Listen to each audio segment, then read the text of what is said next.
Oi, meu nome é Laís Menezes, eu trabalho na Secretaria do GEC e eu estou aqui para colaborar com a aula de vocês neste sábado. Então, eu tenho algumas perguntinhas para responder para vocês e o meu tema é inclusão. Eu tenho uma experiência para falar para vocês sobre inclusão e por que eu defendo tanto esta causa, né? Eu sou jornalista de formação. Eu tenho também especialização em assessoria de imprensa, mas eu escolhi a inclusão como luta e também como forma de trabalho, além da secretaria, obviamente, que a parte administrativa é também minha grande paixão e que eu amo muito fazer. Eu tenho algumas perguntinhas aqui que a gestora Flávia me mandou e eu vou responder para vocês agora. A primeira é a seguinte: olha só.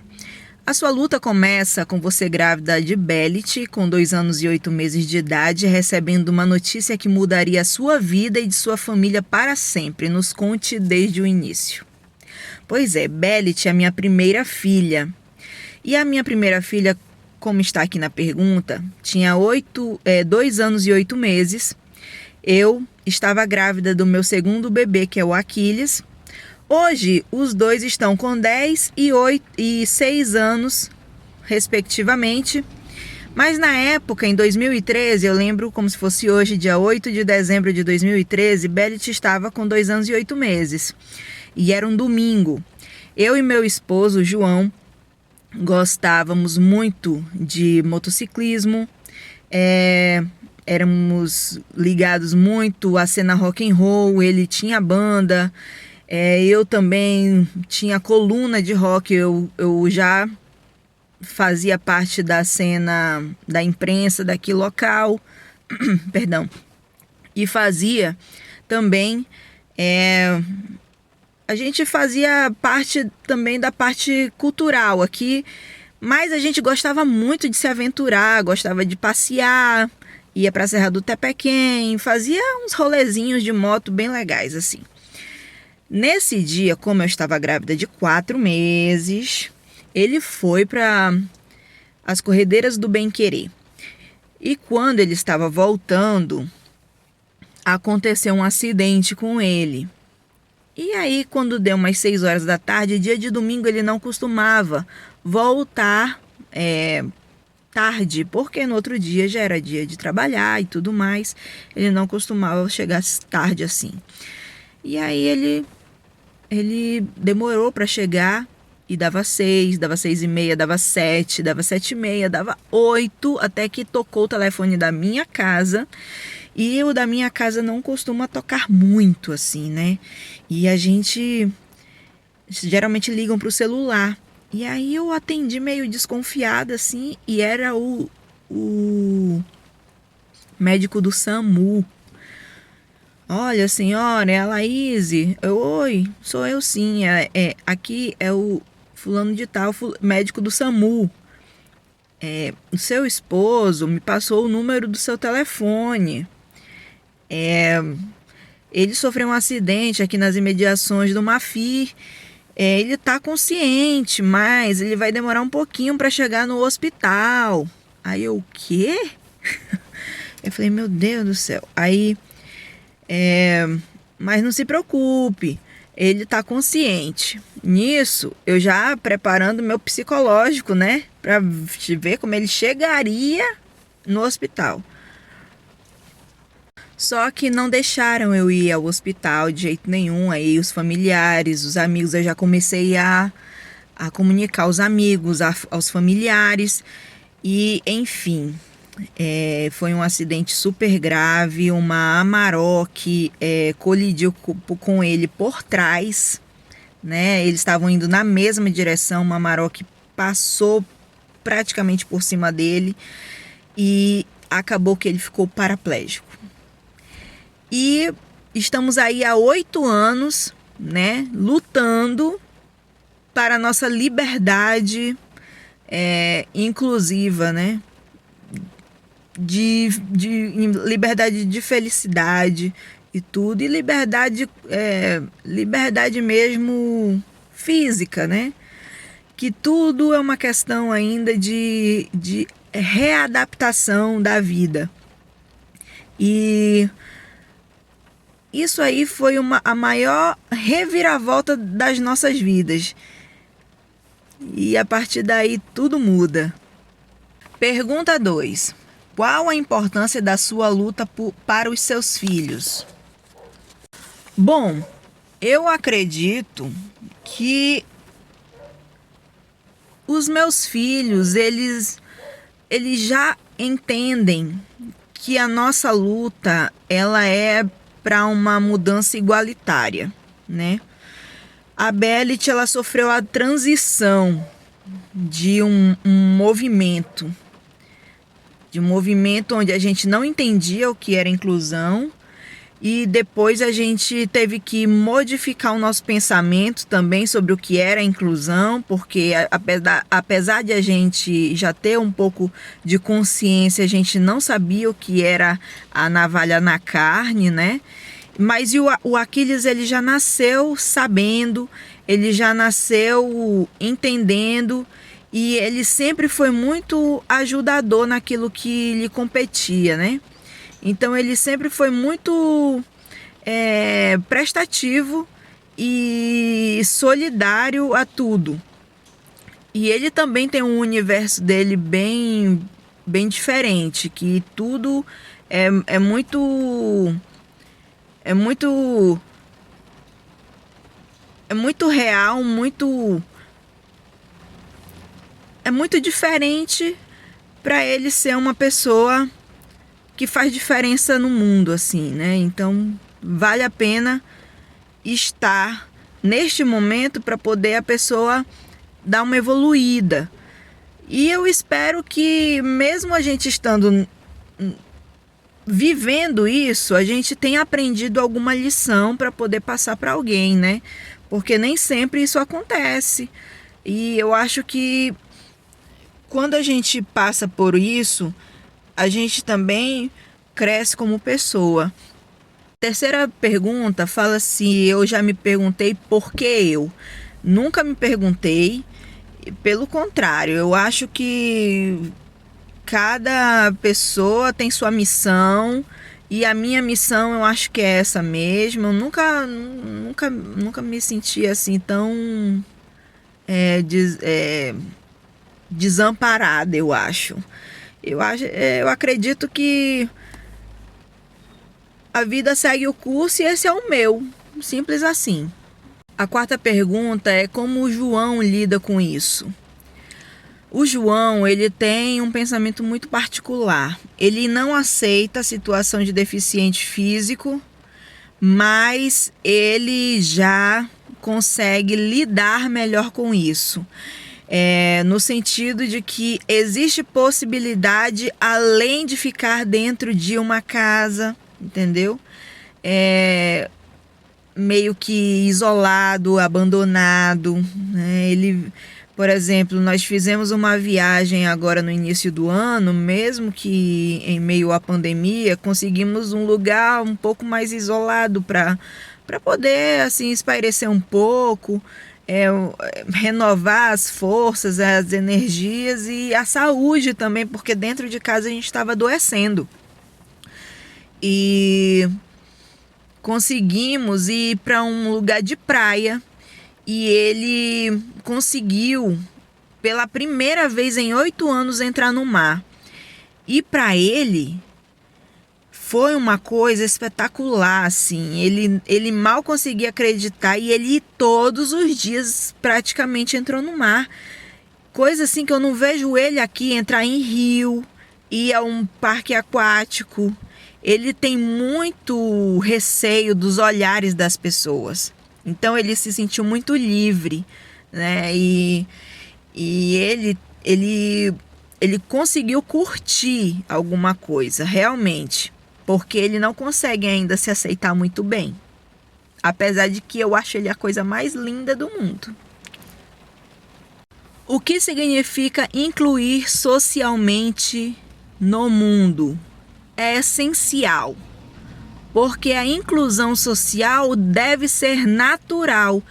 No momento que a gente não precisar mais falar sobre inclusão social, é porque realmente as coisas estão funcionando. A gente não precisar mais falar de cotas, a gente não precisar mais falar que as pessoas com deficiências são isso ou são aquilo, ou que um produto para pessoas com mobilidade reduzida é mais caro ou mais barato. A gente não precisar que um estacionamento, né, seja desrespeitado, um estacionamento para pessoas com mobilidade reduzida seja desrespeitado. Isso sim, né, é incluir socialmente, né? Tem gente que reclama muito porque as vagas para pessoas com mobilidade reduzida são perto das portas e colocam seus carrinhos ali, ou então estacionam ali porque não tem ninguém. Mas pode chegar alguém a qualquer momento e precisar daquela vaga, por exemplo, né? Então, vale muito a pena pensar no outro. Incluir socialmente é respeitar o outro, pensar no outro e agir naturalmente quando se trata do outro, né? Simplesmente. Outra coisa sobre inclusão social, acessibilidade, faz parte da perguntinha aqui. Acessibilidade é fácil e existe para todos? Não é fácil. A acessibilidade às vezes não existe nem dentro da nossa casa, né? Dentro da minha casa não existe acessibilidade. É uma questão muito complexa, porque nossas casas, a acessibilidade não é só rampa e quebrar uma parede, não é. E às vezes a rampa é íngreme demais, o cadeirante não consegue subir, tem que ter o nível correto, porque se tiver assim não vai, se tiver muito baixo também não vai.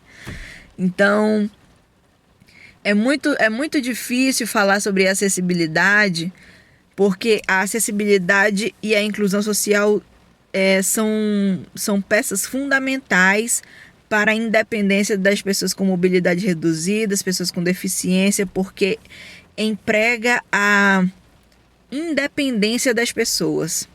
Porque quando a pessoa fala sobre acessibilidade, é quando o indivíduo não depende de outra pessoa para se locomover, né?